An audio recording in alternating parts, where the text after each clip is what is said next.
दोस्तों, अगर मैं आपको बोलूं कि गैस सिलेंडर 2700 रुपए का हो गया है और आटा 80 रुपए किलो का, तो ये सुनकर शायद आपके होश उड़ जाएंगे कि भाई अचानक से इतनी ज्यादा महंगाई कैसे।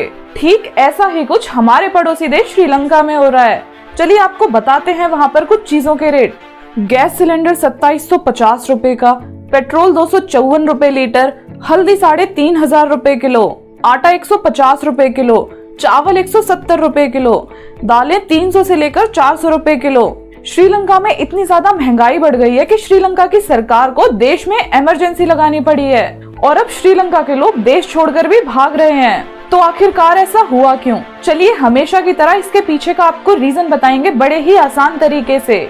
हमें सपोर्ट करने के लिए चैनल को जरूर सब्सक्राइब कर लें और इस वीडियो को लाइक भी कर दें। श्रीलंका में इतनी महंगाई के चलते हर जगह जनता सड़कों पर उतर आई है और सबकी एक ही मांग है, राष्ट्रपति इस्तीफा दें। श्रीलंका में अब ये हालात हो चुके हैं कि तेल और बिजली की कमी से स्ट्रीट लाइट तक बंद हो चुकी हैं। वहाँ पर 2020 में पेट्रोल 137 रुपए लीटर था, जो आज 254 रुपए लीटर पहुँच चुका है। दाल के दाम 2020 में 180 रुपए किलो थे, जो आज 420 रुपए किलो पहुँच चुके हैं। और यही हाल है खाने वाले तेल का।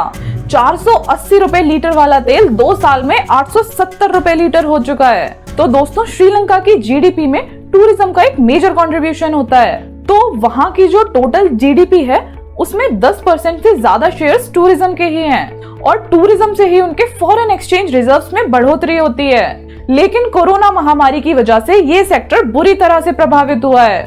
कोविड की महामारी की वजह से वहाँ के फॉरेन एक्सचेंज रिजर्व्स में बड़ी ही ज्यादा गिरावट देखने को मिली है। तो हुआ ये, फॉरेन करेंसी में कमी आने की वजह से श्रीलंका के लोगों को सामान इंपोर्ट करने के लिए पहले फॉरेन करेंसी खरीदनी पड़ी, जिससे श्रीलंकन करेंसी में गिरावट आनी शुरू हो गई और इसी साल लगभग 8% की गिरावट देखने को मिली है श्रीलंकन करेंसी में। सबसे अहम बात यह है कि श्रीलंका अपने फूड आइटम्स यानी खाद्य वस्तुओं के लिए इंपोर्ट पर काफी हद तक निर्भर है।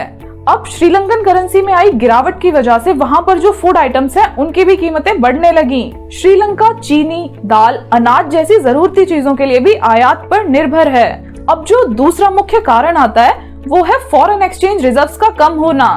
2019 में श्रीलंका के फॉरेन एक्सचेंज रिजर्व्स $7.5 बिलियन थे, बट कोविड की महामारी के चलते साल जुलाई में ये गिरकर $2.8 बिलियन पर आ गया था।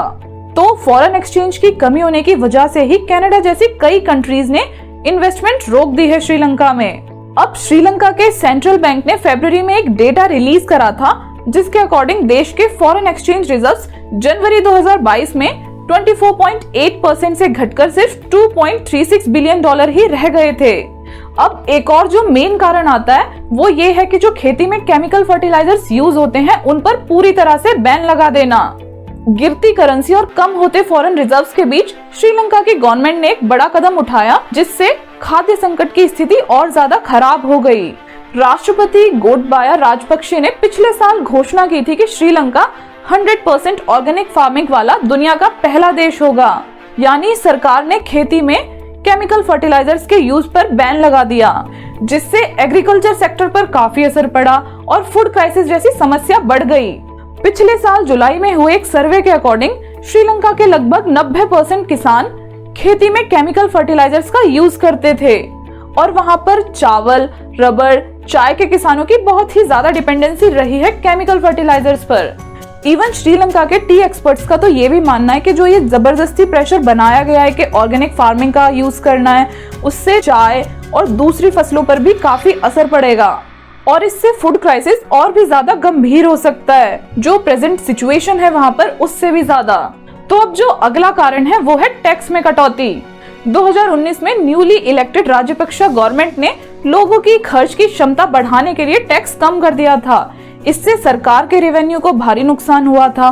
सेंट्रल बैंक ऑफ श्रीलंका के सितंबर 2020 तक सीनियर डिप्टी गवर्नर रहे पी नंदलाल वीरसिंघे ने समाचार एजेंसी राइटर से कहा था कि चुनावों के बाद टैक्स में कटौती आश्चर्यजनक रूप से की गई है।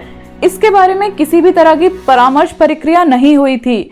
यह सरकार की एक बड़ी गलती थी। एक और कारण है विदेशी कर्ज।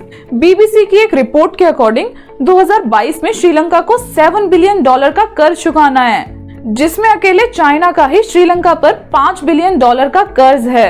और भारत और जापान का भी इस पर काफी कर्ज है। श्रीलंका को इंपोर्ट के लिए महंगा डॉलर खरीदना पड़ रहा है, इससे वो और भी ज्यादा कर्ज में डूबता जा रहा है। रिपोर्ट के मुताबिक चाइना से श्रीलंका फिर से 2.5 बिलियन डॉलर का कर्ज लेने की तैयारी कर रहा है। श्रीलंका पर विदेशी कर्ज का बोझ तेजी से बढ़ रहा है। वर्ल्ड बैंक के अकॉर्डिंग 2019 में श्रीलंका का कर्ज बढ़कर ग्रॉस नेशनल इनकम का 69% हो गया, जबकि 2010 में ये सिर्फ 39% था। श्रीलंका के ऑपोजिशन के लीडर और इकोनॉमिस्ट हर्षा डी सिल्वा ने पार्लियामेंट सेशन के दौरान कहा था कि 2020 के फरवरी से लेकर अक्टूबर तक कितनी भी पेमेंट कर दी जाए, मगर उसके बावजूद भी श्रीलंका पर चढ़ रहा विदेशी कर्ज उतर नहीं पाएगा।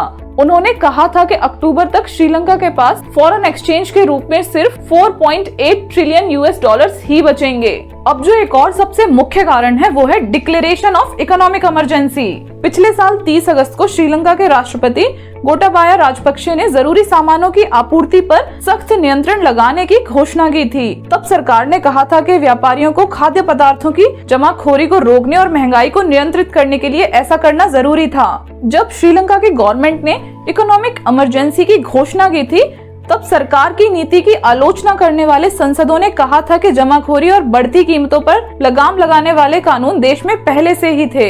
इकोनॉमिक इमरजेंसी लगाने का फैसला खराब नीयत से लिया गया है। श्रीलंका की ही ऑपोजिशन पार्टी एसजेबी के एरान विक्रमरंते ने कहा था, this crisis is simply an expression of power struggle. यहाँ राष्ट्रपति और सरकार अपनी सत्ता को और मजबूत करने के लिए आम नागरिकों की जान जोखिम में डाल रहे हैं। दोस्तों, इस समय पूरे विश्व में आग सी लगी हुई है। यूरोप में यूक्रेन रशिया का युद्ध, म्यांमार में तख्ता पलट, श्रीलंका में इकोनॉमिक क्राइसिस, पाकिस्तान में सरकार ही चली गई। खैर, वहाँ थी भी सिलेक्टेड सरकार आर्मी की, ना कि इलेक्टेड गवर्नमेंट की। आर्मी ने सपोर्ट वापस खींचा, गवर्नमेंट गई। इंडिया आज भी बहुत अच्छा कर रहा है अपने नागरिकों के लिए।